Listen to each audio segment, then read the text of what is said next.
এই মেসেজটা যারা যারা পাও নাই তাদের আবেদন কিন্তু গ্রহণ হয় নাই, অর্থাৎ আবেদন নিশ্চয়ন হয় নাই। এই প্রসঙ্গে আজকে আমরা কথা বলবো এই মেসেজটা কী এবং মেসেজটা কারা পাঠাবে, কারা পেয়েছো, কারা পাওনি সে প্রসঙ্গে। অনার্স ভর্তির আবেদন করার ক্ষেত্রে শিক্ষার্থীদের একটা প্রশ্নের সম্মুখীন আমরা প্রচুর হয়েছি যে ভাইয়া আমরা যখন কলেজে আবেদন ফর্মটা জমা দিয়ে এসেছি তখন এবং 700 টাকা জমা দিয়ে এসেছি, তখন আমাদেরকে এখন পর্যন্ত অনেকেই মেসেজ পাইনি এবং অনেকে মেসেজ এটা পেয়েছে যে ইওর অ্যাপ্লিকেশন আইডি এবং 700 টাকা কলেজ কোর্টকে জমা দেওয়ার জন্য তারা বলেছে এবং কলেজে কোর্ট দেওয়া সেখানে এবং এনি অথরিটি থেকে তারা বলে দিয়েছে বিষয়টা। কিন্তু এর পরবর্তী আরও একটা মেসেজ, মোট 2টা মেসেজ আসবে, বা এই মেসেজটা না আসলেও হলো, বাট সেকেন্ড যে মেসেজটা, যেটা আমরা এই মেসেজটা দেখাচ্ছিলাম যে ডিয়ার, এখানে স্টুডেন্টের নেম এবং এখানে রিসিভ কথাটা লেখা থাকবে, রিসিভ বা এখানে কলেজের নাম। এই জিনিসটা অনেক ইম্পর্টেন্ট, আমরা আজকে এই প্রসঙ্গটা নিয়ে আলোচনা করছি। তোমরা একটু খেয়াল করে দেখো, প্রাথমিক আবেদন ফি সংগ্রহ ও প্রাথমিক আবেদন ফরম অনলাইনে নিশ্চয়, এই টপিকটা যদি আমরা আলোচনা করি, এটা হচ্ছে কলেজ কর্তৃক করণীয়, যেখানে বলা হয়েছে সংশ্লিষ্ট কলেজ তাদের নির্দিষ্ট তত্ত্বাবধানে নির্ধারিত মোবাইল ব্যাংকিংয়ের মাধ্যমে অথবা সরাসরি প্রাথমিক আবেদন ফি 700 টাকা গ্রহণ করবে এবং সংশ্লিষ্ট কলেজ তাদের নির্দিষ্ট ওয়েবসাইটে নোটিশ প্রদান করে নির্দেশনা প্রদান করবে।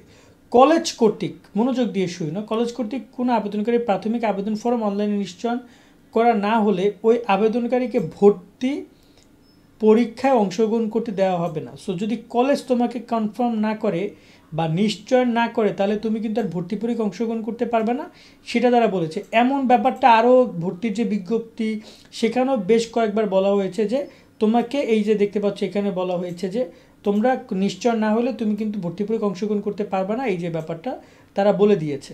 সো এই জায়গায় এই এসএমএসটা হচ্ছে নিশ্চয়। আমাদের ফেসবুক গ্রুপ আছে শোভন স্টাডি, যেটা রয়েছে পরীক্ষা সাজেশন উপবৃত্তির তথ্য ভাই শোভন স্টাডি, এই গ্রুপে একটা স্টুডেন্ট আমাকে অনেকে বলছিল ভাই এই গ্রুপে মেসেজ আমাদেরকে দেখান যে কেমন মেসেজ দিবে। তো এই যে দেখতে পাচ্ছ ডিয়ার, এখানে ওর নাম দেওয়া আছে, এখানে শেখ এবং ওর অ্যাপ্লিকেশন আইডি দেওয়া আছে। এখানে বলা হচ্ছে যে ইজ রিসিভ বাই, মানে এখানে কলেজের নামটা বলা আছে এবং লাস্টে লেখা আছে এনি অথরিটি। এই মেসেজটা কে পাঠিয়েছে?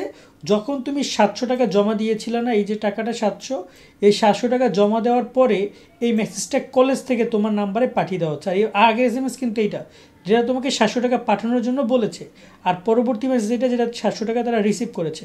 সো এই রিসিভ এসএমএসটা আশা করি তোমাদের সবারই আসার কথা, যদি কারো কারো না আসে তাহলে কিন্তু তুমি অফকোর্স ওই কলেজে আবার উপস্থিত হও বা কোনো না কোনোভাবে কলেজের সাথে যোগাযোগ স্থাপন করো। দেন কলেজকে বলো যে আমার এখন এসএমএস আসেনি, আমার প্রাথমিক আবেদন নিশ্চয় হয়েছে কিনা সেটা আমাকে কনফার্ম করেন। এটা নিয়ে আমরা আগেও কথা বলেছিলাম, বাট এই এসএমএসটা আমি তোমাদের একটু দেখিয়ে দিলাম যে এসএমএসটা ঠিক এমন করে আসবে যেখানে তোমার সার্টিফিকেটের নেমটা থাকবে, তোমার অ্যাপ্লিকেশন আইডি, যেটা তুমি অনার্স ভর্তি ক্ষেত্রে আবেদন করার সময় যে অ্যাপ্লিকেশন আইডিটা পেয়েছো সেটা আবেদন করার সময় তোমাকে যেটা দিয়েছে তারা, আর তোমার এখানে কিন্তু কলেজের নামটাও উল্লেখ করে থাকবে তুমি যে কলেজে অ্যাপ্লাইটা করেছো। তো এই বিষয়গুলো প্রতি তোমরা একটু খেয়াল রাখবা যেন এরকমের এসএমএসগুলো আসে। আজকের মতো আমরা ভিডিও এখানে শেষ করছি। নিয়মিত সব আপডেট পেতে আমাদের সাথে যুক্ত থাকবে সাবস্ক্রাইব করে। আল্লাহ হাফেজ।